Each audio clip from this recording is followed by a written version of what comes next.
My dear student, आज फिर मैं आपके लिए कंपटीशन क्लासेज में एक नया टॉपिक लेकर आ रहा हूं। मैं आपका मोहन सर। आज आपको हम वृत्त से संबंधित जानकारी बताएंगे। वृत्त की परिधि, वृत्त का क्षेत्रफल कैसे निकालते हैं और वृत्त क्या होता है, त्रिज्या क्या होती है, परिधि क्या होता है, इसके बारे में आपको। तो अब हम आपको आज वृत्त के विषय में जानकारी देंगे। वृत्त ऐसे आकृति होती है, इसमें एक सेंट्रल होता है, सेंट्रल से हम किनारे को मिलाते हैं तो ये त्रिज्या होती है, त्रिज्या होती है। उसके बाद से त्रिज्या का डबल व्यास होता है, यानी यहां से यहां तक अगर हम मिला देंगे तो ये पूरा पोर्शन व्यास होता है। यानी ऐसी जीवा जो केंद्र से होते हुए किनारे तक आती है वह व्यास कहलाती है, व्यास कहलाती है। व्यास बराबर होता है 2 गुणे त्रिज्या, 2 गुणे त्रिज्या। अर्थात अगर हमें त्रिज्या पता है उसका डबल कर दें तो व्यास हमें क्लियर हो जाएगा। अब आइए देखिए परिधि क्या होता है।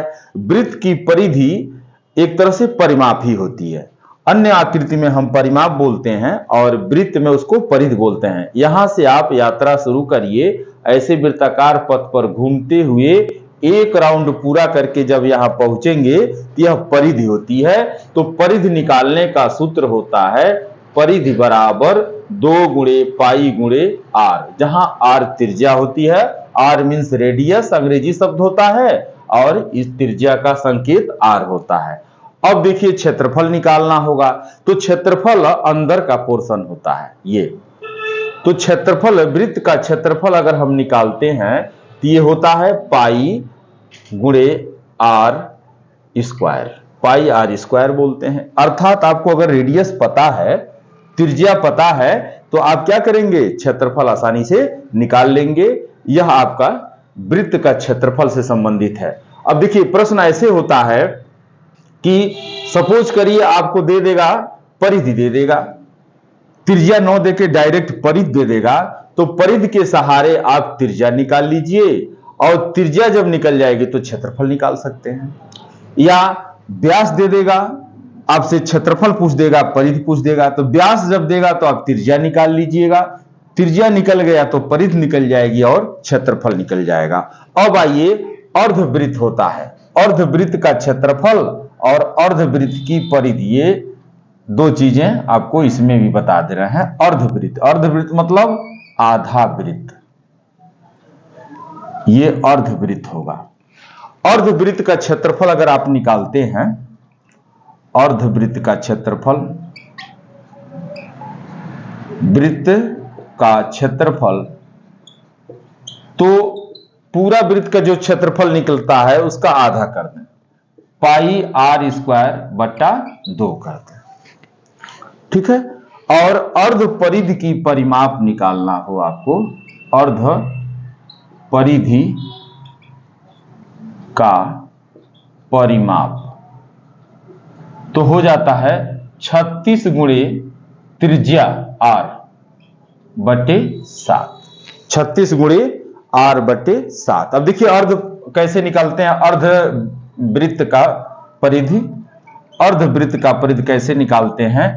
यहां से आप चलना शुरू करिए, ऐसे घूमते घूमते यहां आएंगे, फिर यहां से होते हुए यहां जाएंगे, तो ये अर्धवृत्त का परिमाप निकलता है। या परिधि या परिमाप एक के शब्द है। परिमाप अन्य आकृतियों में आता है और वृत्त में उसको हम लोग परिधि बोलते हैं। तो ये क्वेश्चन इस पर वृत्त से संबंधित आता है। इसमें 2 ही 3 चीज इंपॉर्टेंट है, इसको ध्यान से आप करेंगे। कभी कभी क्वेश्चन ये भी बनता है, इसको भी देख लें। जैसे एक वृत्ताकार खेत है, उसके चारों तरफ आपको कटीला तार लगवाना है, तो कितना खर्चा आएगा, ये ऐसे सवाल बनते हैं। तो हम जब एक राउंड घूमते हैं तो हमारा परिधि निकलता है, और एक राउंड अगर आप तार लगाएंगे तो परिधि के बराबर होगा। तो वृत्त की त्रिज्या दी रहेगी, परिधि निकाल लीजिएगा, परिधि पता चला जाएगा आपको कि एक राउंड हमें तार लगाने में कितना खर्चा आएगा, या कटीला तार लगाने में या बाढ़ लगाने में कितना खर्चा आएगा। वो खर्च देता है, 1 मीटर का रेट दे देगा, और जितना परिधि होगा निकाले हैं उससे गुणा कर दीजिएगा, तो आपका खर्चा पूरा निकल जाएगा। सपोज करिए किसी वृत्त की त्रिज्या अगर r है, r बराबर 7 सेमी है, तो उसका परिधि निकालना हो तो परिधि का फटाक दे सूत्र लिखिए। परिधि बराबर 2 गुणे पाई का मान 22/7 होता है और r की जगह पर 7 लिख दीजिएगा। 7 से 7 कैंसिल हो जाएगा, 22 दूना 44 मीटर या सेंटीमीटर जो मात्रक रहेगा लिख देंगे, ये परिधि निकल जाती है। यानी परिधि मतलब एक राउंड आप जब कंप्लीट करेंगे तो वह परिधि होती है। तो आज के क्लास में बस इतना ही, फिर नेक्स्ट वीडियो में मिल रहे हैं आपसे, और हमको सपोर्ट करने के लिए हमारे चैनल को सब्सक्राइब करिए। धन्यवाद।